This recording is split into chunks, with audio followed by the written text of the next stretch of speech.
What are the 5 ways to actually find potential tenants for your rental properties? The first way is going to be the old school way, and that is basically putting a yard sign out in front of the property. Now, this is one of my most tried and true methods. This is the one that actually works the most for me. Once I put the sign out, it really does not take a long time, especially if the property is in a high property or a high traffic area. Then I typically don't ever have a problem. I don't even have to actually list it. Once I put it out, it's actually a good marketing tool for me.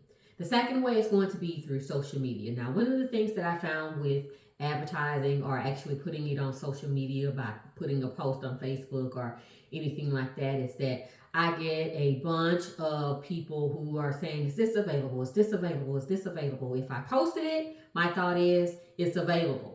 So you're going to run into actually having to answer a lot of people who don't completely read the post actually well or accurately. And is it on Section 8? Is it this? Is it that? And you've already explained that in the post, and it can actually become a little bit more bothersome than it's worth.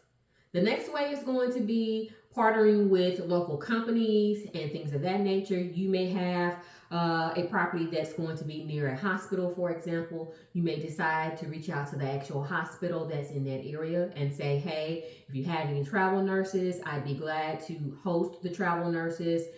Feel free to take a flyer or two to provide information for your incoming nurses.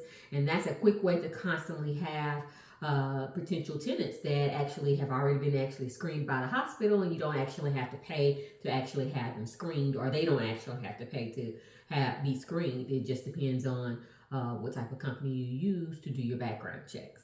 The next thing is going to be offer referral incentives. Friends, family, people out in the community. You can ask them if they know of anybody who may actually be interested in renting, and then provide an incentive that if they find or if you end up renting to that potential tenant, that they may actually get a fee for it. So that could also possibly be something that actually works. Another way is to actually list the property on apartments.com, Zillow, Craigslist. I actually don't like to do Craigslist anymore. At one point in time, I started doing that, but then I started getting crazy calls, so I kind of left that alone. I typically do mine on apartments.com. It's free.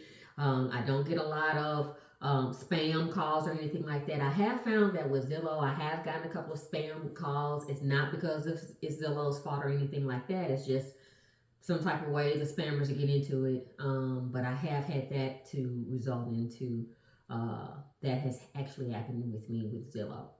Also, once you actually find your tenants, make sure that you screen your tenants carefully. You never know what you're going to get. These different 5 that I've just given you is not a guarantee that you're going to actually have the best tenant because it is a case by case basis. But you do want to make sure that you screen your tenants.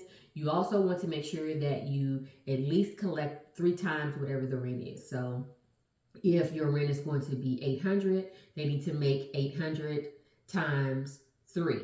So they need to be bringing $2,400 in a month in order to be able to rent your property. Okay. I will be having training classes that will be coming soon. Feel free to drop down in the comments saying training, and I will direct message you or provide the necessary way to find out more about the courses. Thanks for watching. Talk to you soon.